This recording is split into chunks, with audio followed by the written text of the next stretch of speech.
Hariom. Good morning વિદ્યાર્થી મિત્રો. ધોરણ 10ની અંદર સામાજિક વિજ્ઞાનની અંદર આપણે 8મા પ્રકરણનો અભ્યાસ કરતા હતા, જેનું નામ છે કુદરતી સંસાધનો. વિદ્યાર્થી મિત્રો, 8મા ચેપ્ટરની અંદર આપણે જમીનના પ્રકારો છે એનો અભ્યાસ કરતા હતા, જેની અંદર અત્યાર સુધી આપણે જમીનના 4 પ્રકારો છે એનો અભ્યાસ કરી ગયા છીએ. જેની અંદર આપણે સૌથી પહેલાં કાપની જમીન, ત્યાર પછી રાતી અથવા લાલ જમીન, કાળી જમીન અને લેટેરાઇટ જમીન શું છે એનો અભ્યાસ આપણે કરી ગયા છીએ.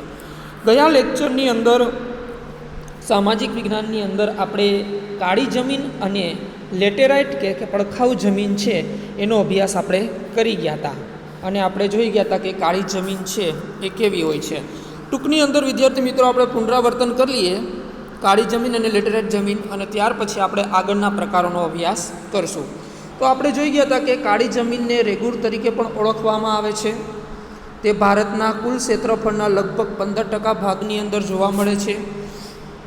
આ જમીનનો ઉદ્ભવ એ દખણના લાવાના પથરાવાથી થયો છે. આ જમીન ભારતની અંદર સમગ્ર મહારાષ્ટ્ર, પશ્ચિમ મધ્યપ્રદેશ, આંધ્રપ્રદેશ અને કર્ણાટકના કેટલાક ભાગોની અંદર જોવા મળે છે. એ ઉપરાંત ગુજરાતની અંદર આ જમીન સુરત, ભરૂચ, નર્મદા, વડોદરા, તાપી અને ડાંગ જિલ્લાની અંદર આ પ્રકારની જમીનો જોવા મળે છે. એ ઉપરાંત આ જમીનના નિર્માણની અંદર લાવાઈ ખડકો અને આબોહવા છે એની મુખ્ય ભૂમિકા છે, જેને કારણે કાળી જમીનનું નિર્માણ થાય છે. એ ઉપરાંત કાળી જમીનમાં લોહ, ચૂનો, કેલ્શિયમ, પોટાશ, એલ્યુમિનિયમ અને મેગ્નેશિયમ કાર્બોનેટનું પ્રમાણ છે એ વધારે જોવા મળે છે. સાથે જ કાળી જમીનની ફળદ્રુપતા છે એ સારી ગણાય છે, અને આ જમીનની ભેજ સંગ્રહ શક્તિ પણ વધારે જોવા મળે છે. જ્યારે ભેજનું પ્રમાણ ઓછું થાય અથવા ભેજ સુકાય ત્યારે તે ફાટો કે તિરાડો પડી જાય છે, અને આ પ્રકારની જમીનમાં કપાસ, અળસી, સરસવ, મગફળી, તમાકુ અને અડદ જેવા કઠોળ વર્ગના પાક લેવામાં આવે છે કે વાવેતર કરવામાં આવે છે. અને કપાસના પાકને વિશેષ અનુકૂળ હોવાથી આ જમીનને કપાસની જમીન તરીકે પણ ઓળખવામાં આવે છે. તો વિદ્યાર્થી મિત્રો, આગળ આપણે આ પ્રકારનો અભ્યાસ કર્યો હતો, જેનું નામ છે કાળી જમીન. ત્યાર પછી આપણે લેટેરાઇટ જમીન જોઈ ગયા હતા. તો લેટેરાઇટ જમીન છે એનું પણ થોડું પુનરાવર્તન કરી નાખીએ કે લેટેરાઇટ જમીનનું નામ લેટિન ભાષાના શબ્દ લેટર એટલે ઈંટ ઉપરથી પડ્યું છે, જે આપણે ભણી ગયા. તેનો લાલ રંગ લો ઓક્સાઇડને કારણે હોય છે. લેટેરાઇટ જમીન છે એ લાલ કલરની હોય છે. એની પાછળનું કારણ છે એની અંદર લો ઓક્સાઇડનું પ્રમાણ વધારે હોય છે. આ જમીન જ્યારે ભીની થાય ત્યારે માખણ જેવી મુલાયમ અને સુકાય ત્યારે સખત બની જાય છે. એ જમીનનું નામ છે લેટેરાઇટ જમીન, કે જ્યારે ભીની હોય ત્યારે કૂણી હોય છે, મુલાયમ જેવી માખણ હોય છે, પણ સુકાય ત્યારે કઠણ બની જાય છે. સૂકી અને ભેજવાળી આબોહવાના પરિવર્તન અને સિલકામય પદાર્થોના નિવારણથી આ જમીન છે એનું નિર્માણ થયું છે. એ ઉપરાંત ભારતના દ્વીપકલ્પીય ઉચ્ચ પ્રદેશોના ઊંચાણવાળા ભાગોમાં વિકસિત થયેલી જોવા મળે છે આ જમીન, જેનું નામ છે લેટેરાઇટ જમીન. આ પ્રકારની જમીન મુખ્યત્વે લોહ તત્વ, પોટાશ, એલ્યુમિનિયમનું પ્રમાણ વધારે જોવા મળે છે, અને આ જમીન ઓછી ફળદ્રુપ હોય છે. ફળદ્રુપતામાં લેટેરાઇટ જમીન છે ઓછી હોય છે, પણ જો તેમાં ખાતર નાખીએ તો કપાસ, ડાંગર, રાગી, શેરડી, ચા, કોફી, કાજુ વગેરેના પાકો લેવાય છે, અને આ જમીનને પડખાઉ જમીન તરીકે પણ ઓળખવામાં આવે છે. તો લેટેરાઇટ જમીનનું બીજું નામ છે પડખાઉ જમીન. તો વિદ્યાર્થી મિત્રો, આપણે આગળના લેક્ચરની અંદર આ 2 પ્રકારોનો અભ્યાસ કર્યો હતો. એક હતું કાળી જમીન અને બીજું હતું લેટેરાઇટ જમીન. અને હવે પછી આપણે નવા પ્રશ્નોનો અભ્યાસ કરવાના છીએ, જે 5મો પ્રકાર છે, જેનું નામ છે રણ પ્રકારની જમીન. તો વિદ્યાર્થી મિત્રો, રણ પ્રકારની જમીન શું છે એનો આપણે અભ્યાસ કરશું. 5મો પ્રકાર રણ પ્રકારની જમીન. વિદ્યાર્થી મિત્રો, આ જમીન સૂકી અને અર્ધ સૂકી આબોહવાવાળી પરિસ્થિતિમાં જોવા મળે છે. અંડરલાઇન કરી નાખજો. જમીનનું નામ છે રણ પ્રકારની જમીન. આ પ્રશ્ન તમને 2 માર્ક્સની અંદર પૂછી શકે છે, એટલે ખાસ ધ્યાન રાખજો. રણ પ્રકારની જમીન છે એ ખાસ કરીને સૂકી અને અર્ધ સૂકી આબોહવાવાળી પરિસ્થિતિની અંદર જોવા મળે છે. વિદ્યાર્થી મિત્રો, આ જમીન રેતાળ અને ઓછી ફળદ્રુપ હોય છે. કઈ જમીન? તો એનું નામ છે રણ પ્રકારની જમીન. અને રણ પ્રકારની જમીન છે એ રેતાળ હોય છે, કે એમાં રેતનું પ્રમાણ વધારે હોય છે. એ ઉપરાંત ખાસ કરીને રણ પ્રકારની જમીનની ફળદ્રુપતા પણ ઓછી જોવા મળે છે. તેમાં દ્રાવ ક્ષારોનું પ્રમાણ વધારે હોય છે, કે દ્રાવ્ય ક્ષાર છે એ રણ પ્રકારની જમીનમાં વધારે જોવા મળે છે. જો આટલો પ્રશ્ન આ વાક્ય મૂકીને પ્રશ્ન પૂછી શકે છે કે કઈ જમીનની અંદર દ્રાવ્ય ક્ષારનું પ્રમાણ વધારે હોય છે, તો રણ પ્રકારની જમીનમાં દ્રાવ્ય ક્ષારનું પ્રમાણ વધારે જોવા મળે છે. એ ઉપરાંત વિદ્યાર્થી મિત્રો, આ પ્રકારની જમીન રાજસ્થાન, હરિયાણા અને દક્ષિણ પંજાબના કેટલાક વિસ્તારોમાં જોવા મળે છે. ક્યાં જોવા મળે છે? તો આ પ્રકારની જમીન ભારતની અંદર રાજસ્થાનના, હરિયાણાના અને દક્ષિણ પંજાબના કેટલાક વિસ્તારોની અંદર જોવા મળે છે. રાજસ્થાનની અંદર મોટાભાગની જમીન એ રણ પ્રકારની જમીન છે. એ ઉપરાંત ઉપર હરિયાણા પણ રાજસ્થાનને બોર્ડરને ટચ કરે છે અને પંજાબ પણ ટચ કરે છે, એટલે પંજાબ અને હરિયાણાની અંદર પણ રણ પ્રકારની જમીનો જોવા મળે છે. વિદ્યાર્થી મિત્રો, ગુજરાતમાં આ પ્રકારની જમીન કચ્છ, ઉત્તર ગુજરાત અને સૌરાષ્ટ્રના કેટલાક વિસ્તારોમાં આવેલી છે. આપણા ગુજરાતની અંદર પણ આ જમીન જોવા મળે છે, જેનું નામ છે રણ પ્રકારની જમીન. અને ગુજરાતની અંદર રણ પ્રકારની જમીન છે એ કચ્છની અંદર છે. એ ઉપરાંત ઉત્તર ગુજરાતની અંદર ખાસ કરીને બનાસકાંઠાની અંદર આ જમીન જોવા મળે છે, સાબરકાંઠાની અંદર. એ ઉપરાંત સૌરાષ્ટ્રની અંદર પણ ઘણા ભાગોની અંદર રણ પ્રકારની જમીન છે એ જોવા મળે છે. વિદ્યાર્થી મિત્રો, સિંચાઈની સુવિધાથી તેમાં બાજરી અને જુવારનો પાક લેવાય છે. આ બે પાકોનું વાવેતર રણ પ્રકારની જમીનમાં વધારે થાય છે. કયા બે પાકો? તો બાજરો અને જુવાર. જો સિંચાઈની સુવિધા હોય, એટલે કે પાણીની સુવિધા હોય, તો બાજરો અને જુવારનો પાક છે એ રણ પ્રકારની જમીનમાં સારી રીતે વાવી શકાય છે, ઉત્પાદન કરી શકાય છે. તો વિદ્યાર્થી મિત્રો, હાવ હેલો ક્વેશ્ચન, રણ પ્રકારની જમીન તમને 2 માર્કમાં પૂછાય તો આવડવું જોઈએ. તો આ હતું રણ પ્રકારની જમીન, જે ભારતની અંદર ઘણા ભાગની અંદર જોવા મળે છે. ત્યાર પછી વિદ્યાર્થી મિત્રો, આપણે છઠ્ઠા પ્રકારનો અભ્યાસ કરવાના છીએ, જેનું નામ છે પર્વતીય જમીન. જે આ બધા જ પ્રકારો, ચોથો, પાંચમો, છઠ્ઠો, સાતમો અને આઠમો, આ બધા પ્રકારો એવા છે જે તમને 2 માર્કની અંદર પૂછી શકે છે, એટલે ખાસ ધ્યાન આપજો. તો પાંચમો પ્રકારનો આપણે અભ્યાસ કર્યો, જેનું નામ હતું રણ પ્રકારની જમીન. અને હવે છઠ્ઠા પ્રકારનો આપણે અભ્યાસ કરવાના છીએ, જેનું નામ છે પર્વતીય જમીન. કેવું જમીન? પર્વતીય જમીન. તો શું છે પર્વતીય જમીન? ધ્યાન આપજો વિદ્યાર્થી મિત્રો. આ જમીન હિમાલયની ખીણો અને ઢોળાવોના ક્ષેત્રમાં 2700 મીટરથી 3000 મીટર સુધીની ઊંચાઈ ઉપર જોવા મળે છે. આટલો પ્રશ્ન તમને વિકલ્પમાં પૂછી શકે છે કે કઈ જમીન 2700 મીટરથી 3000 મીટર સુધીની ઊંચાઈ ઉપર જોવા મળે છે? તો વિદ્યાર્થી મિત્રો, એ જમીનનું નામ છે પર્વતીય જમીન. અને પર્વતીય જમીન છે એ ખાસ કરીને હિમાલયના ખીણ પ્રદેશો અને ઢોળાવોના ક્ષેત્રની અંદર જોવા મળે છે. અને કેટલા મીટરનો ઉલ્લેખ કરેલો છે? તો 2700 મીટરથી લઈને 3000 મીટર સુધીની ઊંચાઈ સુધીમાં આ જમીન જોવા મળે છે, જેનું નામ છે પર્વતીય જમીન. વિદ્યાર્થી મિત્રો, પર્વતીય જમીન છે તેનું સ્તર પાતળું અને અપરિપક્વ હોય છે, કારણ કે ઊંચાઈ ઉપર આવેલી હોય છે. એટલે આ જમીનનું જે પડ હોય છે, જેને સ્તર કહેવાય, એ પાતળું હોય છે. જ્યારે આ જમીન પણ કેવી હોય છે? અપરિપક્વ, એટલે કે ફળદ્રુપ બહુ હોતી નથી. વિદ્યાર્થી મિત્રો, આ જમીનની અંદર ખાસ કરીને અસમ, દાર્જિલિંગ, ઉત્તરાખંડ, હિમાચલ પ્રદેશ અને કાશ્મીરમાં આવેલી છે. ખાસ અંડરલાઇન કરતા જાજો. જ્યાં હું અંડરલાઇન કરું છું, જ્યાં હું તમને રાઉન્ડ કરું છું, એ વસ્તુ મહત્ત્વની છે. તો પર્વતીય જમીન છે એનું સ્તર પાતળું હોય છે, એ ઉપરાંત અપરિપક્વ પણ હોય છે. અને ભારતની અંદર ખાસ કરીને પર્વતીય જમીન છે એ અસમ રાજ્યની અંદર, દાર્જિલિંગની અંદર, ઉત્તરાખંડની અંદર અને હિમાચલ પ્રદેશ અને કાશ્મીરની અંદર આ જમીન જોવા મળે છે, જેનું નામ છે રણ પ્રકારની જમીન.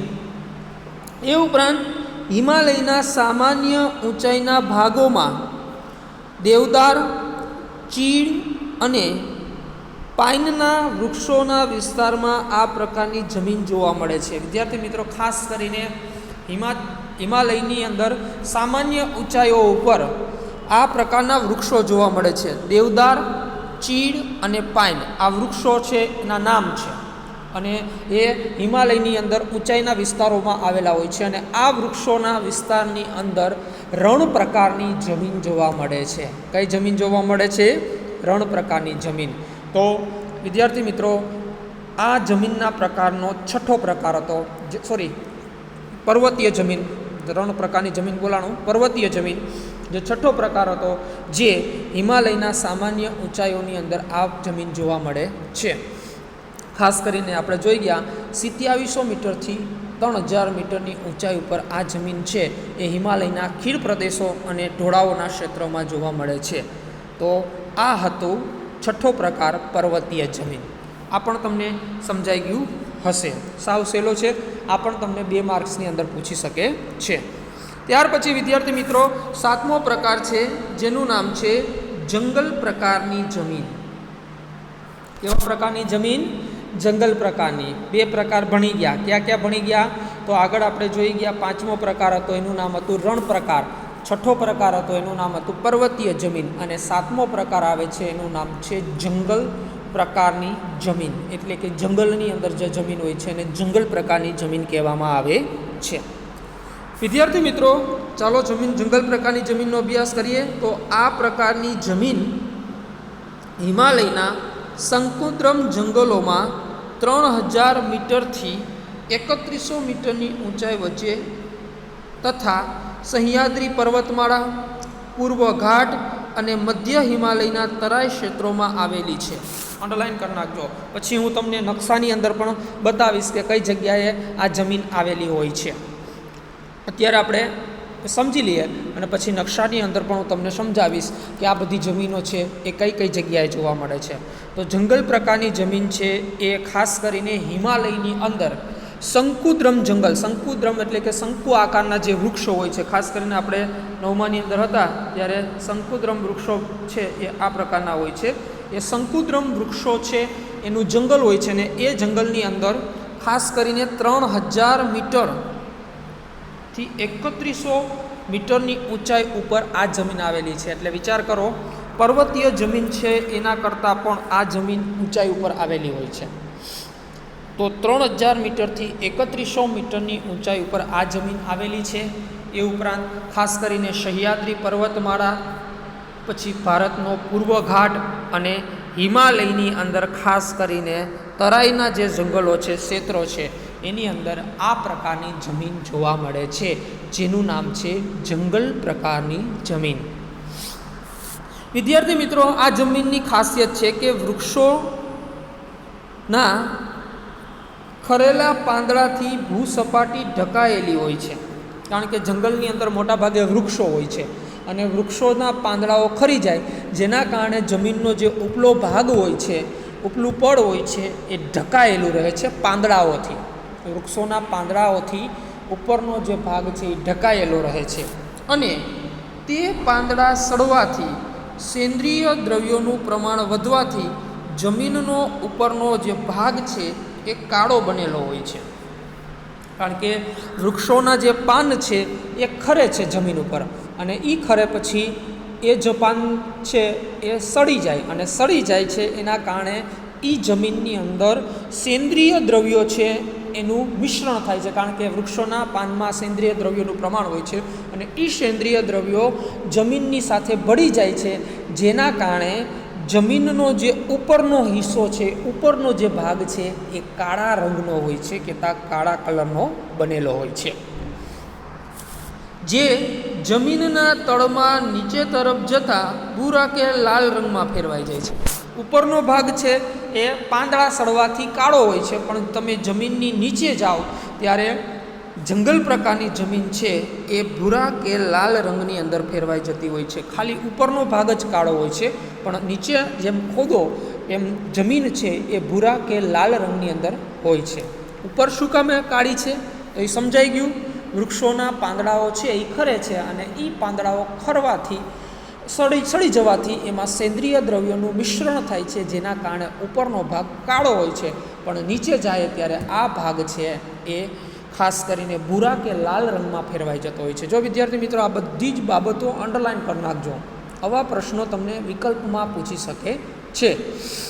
એ ઉપરાંત આ જમીનમાં ચા, કોફી, તેજાના એટલે જે મરી મસાલાઓ આવે છે તે, એ ઉપરાંત ઘઉં, મકાઈ, જવ, ડાંગરના પાકો લેવામાં આવે છે. જંગલ પ્રકારની જમીનમાં કયા કયા પાકોનું વાવેતર થાય? તો ચાનું વાવેતર, કોફીનું વાવેતર, તેજાનું વાવેતર, એ ઉપરાંત ઘઉં અને મકાઈ અને જવ અને ડાંગર જેવા પાકો છે એ વાવવામાં આવે છે. આ જમીન અત્યંત મર્યાદિત ક્ષેત્રો ધરાવે છે, એટલે કે બહુ ઓછા વિસ્તારની અંદર આવા પ્રકારની જમીન આવેલી છે, જેનું નામ છે જંગલ પ્રકારની જમીન. જંગલ પ્રકારની જમીન છે એ થોડાક વિસ્તારો કે મર્યાદિત વિસ્તારોની અંદર જોવા મળે છે. તો વિદ્યાર્થી મિત્રો, 7મો પ્રકાર આપણે અભ્યાસ કર્યો, જેનું નામ છે જંગલ પ્રકારની જમીન, જે તમને સમજાણું હશે. ચાલો, તો આ હતી જંગલ પ્રકારની જમીન. અને ત્યાર પછી છેલ્લે આપણે 8મા પ્રકારનો અભ્યાસ કરવાના છીએ, જેનું નામ છે દલદલ કે પીટ પ્રકારની જમીન. આ પ્રશ્ન પણ તમને 2 માર્ક્સની અંદર પૂછી શકે છે. તો ચાલો વિદ્યાર્થી મિત્રો, આપણે 8મા પ્રકારનો અભ્યાસ કરીએ, જેનું નામ છે દલદલ કે પીટ પ્રકારની જમીન. વિદ્યાર્થી મિત્રો, આ પ્રકારની જમીન ભેજવાળા વિસ્તારોમાં જૈવિક પદાર્થોના સંચયથી વિકસે છે. જૈવિક પદાર્થ એટલે વૃક્ષો, વનસ્પતિઓ, જીવજંતુઓ છે, એ જૈવિક પદાર્થ કહેવાય. અને એ બધા પદાર્થો સડીને જમીનની અંદર ભળે છે, જેના કારણે આ જમીનનું નિર્માણ થાય છે.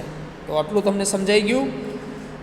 દલદલ કે પીટ પ્રકારની જમીન એ ભેજવાળા વિસ્તારોમાં, કે જ્યાં પાણીનું પ્રમાણ વધારે હોય છે, ભેજ વધારે હોય છે, એવા વિસ્તારની અંદર જૈવિક પદાર્થો છે એના સંચયથી આ જમીનનું નિર્માણ થાય છે, કે ત્યાં જમીન વિકસે છે. વર્ષા ઋતુ દરમિયાન આ જમીન પાણીમાં ડૂબેલી હોય છે, એટલે મોટા ભાગે પાણીવાળા ક્ષેત્રોની અંદર આ જમીન થાય છે, જ્યાં પુષ્કળ વરસાદ પડતો હોય છે. તો જે સમયે વર્ષા ઋતુ એટલે કે વરસાદની સિઝન ચાલુ હોય છે, ત્યારે આ જમીન પાણીની અંદર ડૂબેલી રહે છે, એટલે જ આ જમીનને દલદલ પ્રકારની જમીન કહેવામાં આવે છે. સમજાઈ ગયું? તો વર્ષા ઋતુ દરમિયાન આ જમીન પાણીમાં ડૂબેલી હોય છે. આટલું વાક્ય મૂકીને પ્રશ્ન પૂછે કે કઈ જમીન વર્ષા ઋતુ દરમિયાન પાણીમાં ડૂબેલી હોય છે, તો તમને આવડવું જોઈએ એ જમીનનું નામ છે દલદલ અથવા પીટ પ્રકારની જમીન. વિદ્યાર્થી મિત્રો, અને પાણી ઓસરતા એટલે કે જ્યારે પાણી સુકાઈ જાય, પાણીનું પ્રમાણ ઘટી જાય, ત્યારે તેમાં ડાંગરની ખેતી કરવામાં આવે છે. એટલે કે પાણી છે એ ઓછું થઈ જાય, પાણી ઘટી જાય ત્યારે જંગલ પ્રકારની જમીનમાં ડાંગર રોપવામાં આવે છે. ડાંગર એટલે ચોખાનું વાવેતર કરવામાં આવે છે. અને આપણે બધાને ખબર છે કે ડાંગરનો પાક છે એ પાણી ભરેલા ખેતરની અંદર જ થતો હોય છે. એટલે જ્યારે પાણી ઓછું થઈ જાય ત્યારે આની અંદર ડાંગર ઉગાડવામાં આવે છે. ડાંગર એટલે ચોખા. વિદ્યાર્થી મિત્રો, આ જમીનમાં જૈવિક પદાર્થો અને ક્ષારોની બહુલતા એટલે વધારે, તથા ફોસ્ફેટ અને પોટાશના અલ્પતા જોવા મળે છે. આ વસ્તુ ખાસ ધ્યાન આપજો. દલદલ પ્રકારની જમીન છે એમાં જૈવિક પદાર્થો એટલે મેં તમને સમજાવ્યું, વનસ્પતિ, જીવજંતુઓ, પ્રાણીઓ છે એ જ્યારે મૃત્યુ પામે છે, વૃક્ષો, વનસ્પતિઓ સડે છે, એના પાંદડાઓ સડે છે, એ બધું જૈવિક તત્વો કહેવાય, જે આ જમીનમાં વધારે હોય છે. એ ઉપરાંત ક્ષારનું પ્રમાણ પણ વધારે હોય છે. બહુલતા એટલે વધારે. જ્યારે ફોસ્ફેટ અને પોટાશ છે એની અલ્પતા જોવા મળે છે. અલ્પતા એટલે ઓછી અથવા ઓછા પ્રમાણમાં હોય, એને અલ્પતા કહેવાય છે. તો ખાસ કરીને ફોસ્ફેટ અને પોટાશના અલ્પતા છે એ દલદલ પ્રકારમાં ઓછી હોય છે. વિદ્યાર્થી મિત્રો, આવી જમીન છે એ ભારતની અંદર ઓડિશા રાજ્યનું નામ લખ્યું છે, પશ્ચિમ બંગાળ અને તમિલનાડુના કિનારાના ભાગો, એ ઉપરાંત ઉત્તર બિહારનો મધ્ય ભાગ અને ઉત્તરાખંડની અંદર અલમોડા જિલ્લામાં જોવા મળે છે. જો આ બધા જિલ્લામાં અંડરલાઇન કરતા જાજો. દલદલ પ્રકારની જમીન ભારતના કયા રાજ્યમાં જોવા મળે છે? તો ઓડિશામાં જોવા મળે છે, પશ્ચિમ બંગાળની અંદર જોવા મળે છે, એ ઉપરાંત તમિલનાડુ રાજ્યના જે સમુદ્રના કિનારાના વિસ્તારમાં જોવા મળે છે, ઉત્તર બિહારની અંદર પણ આ જમીન ઉત્તર બિહારના જે મધ્ય ભાગ છે એની અંદર આ જમીન જોવા મળે છે, અને ઉત્તરાખંડની અંદર આવેલો જિલ્લો છે જેનું નામ છે અલમોડો અથવા અલમોડા જિલ્લાની અંદર આ જમીન જોવા મળે છે.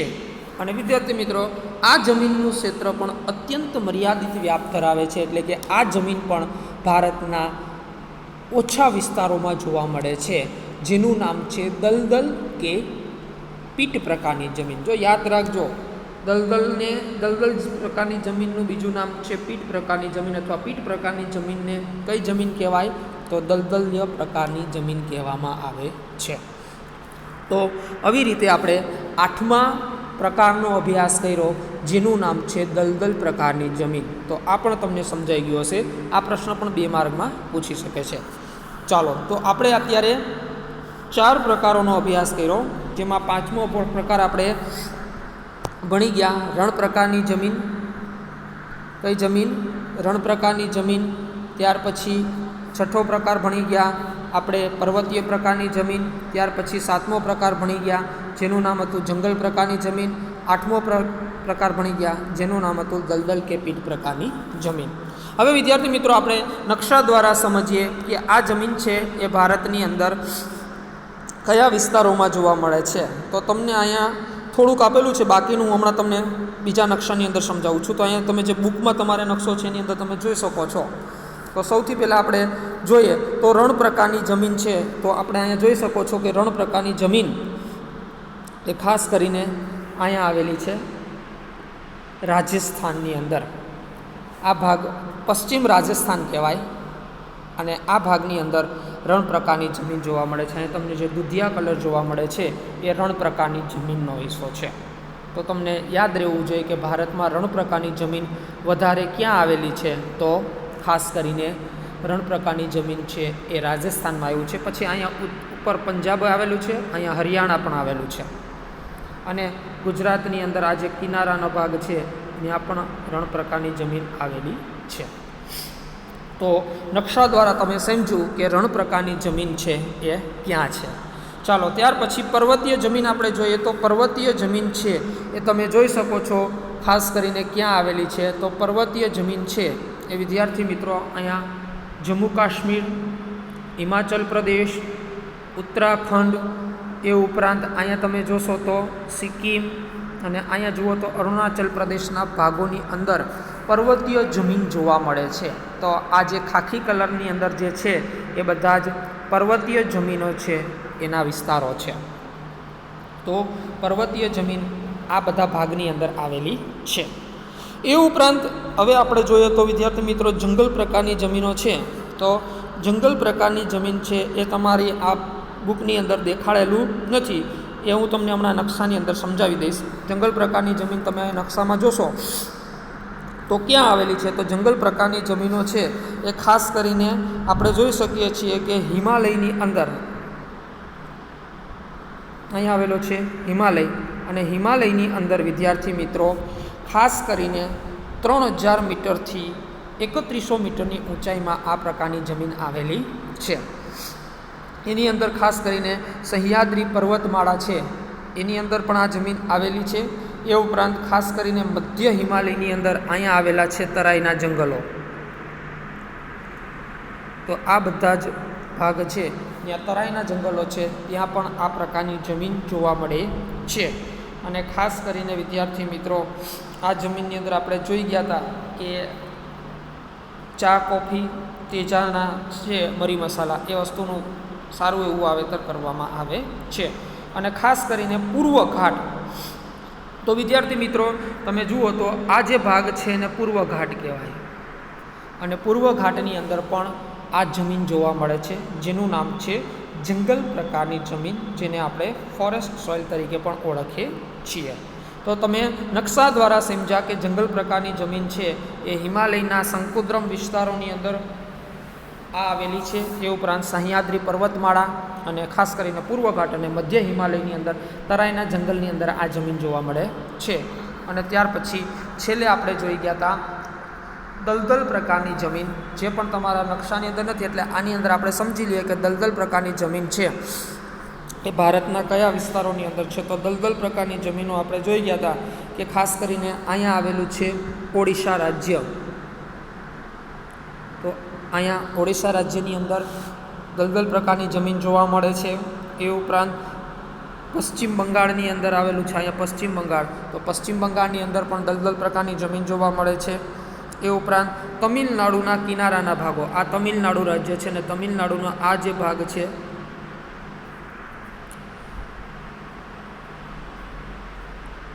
આ જે કિનારાના ભાગોની અંદર તમને આ જમીન જોવા મળે છે. અને ત્યાર પછી આપણે જોઈ ગયા હતા કે આ જમીન ઉત્તર બિહારનો જે મધ્ય ભાગ છે, તો અહીંયા બિહાર આવેલું છે અને આ ભાગની અંદર આ જમીન જોવા મળે છે. આનું નામ છે બિહાર.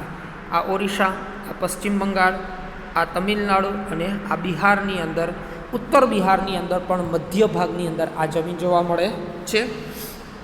અને ખાસ કરીને અહીંયા આવેલું છે વિદ્યાર્થી મિત્રો ઉત્તરાખંડ રાજ્ય. અને ઉત્તરાખંડ રાજ્યની અંદર કયો જિલ્લો આપણે જોઈ ગયા હતા? અલમોડા જિલ્લાની અંદર દલદલ કે પીઠ પ્રકારની જમીન જોવા મળે છે. તો આની અંદર પણ તમે નકશા દ્વારા સમજી લીધું કે ભારતના કયા વિસ્તારની અંદર દલદલ કે પીઠ પ્રકારની જમીન જોવા મળે છે. તો વિદ્યાર્થી મિત્રો આજે આપણે 4 પ્રકારનો અભ્યાસ કર્યો. પહેલાં રણ પ્રકાર, પછી પર્વતીય જમીન, પછી જંગલ પ્રકારની જમીન, પછી દલદલ કે પીઠ પ્રકારની જમીન છે એનો આપણે અભ્યાસ કરી ગયા. આ 4 પ્રકારો તમારે હોમવર્કની અંદર લખવાના છે, કારણ કે 2 માર્ક્સની અંદર આ પ્રશ્ન પૂછી શકે છે. તો 4 પ્રકારોના પ્રશ્નો હું તમને હોમવર્કમાં મોકલીશ. એ 4 પ્રકારો તમારે હોમવર્કમાં કરવાના રહેશે. અને આમાંથી કંઈ ના સમજાણું હોય તો તમે નોંધ કરી રાખજો, આપણે જ્યારે મળશું ત્યારે એનું સોલ્યુશન કરી દેવામાં આવશે. તો બાકીનો જે વિશેષ અભ્યાસ છે એ આપણે પછીના લેક્ચરમાં કરશું. અત્યારે આપણે જમીનના પ્રકારો અહીંયા પૂરા થઈ જાય છે અને ત્યાર પછી હવે આપણે જે મુદ્દો ભણવાના છીએ એ જમીનનું ધોવાણ કઈ રીતે થાય છે એ વિશેષ અભ્યાસ આપણે નેક્સ્ટ લેક્ચરની અંદર કરીશું. અત્યારે આપણે અહીં સુધી રાખીએ છીએ. હરિઓમ વિદ્યાર્થી મિત્રો.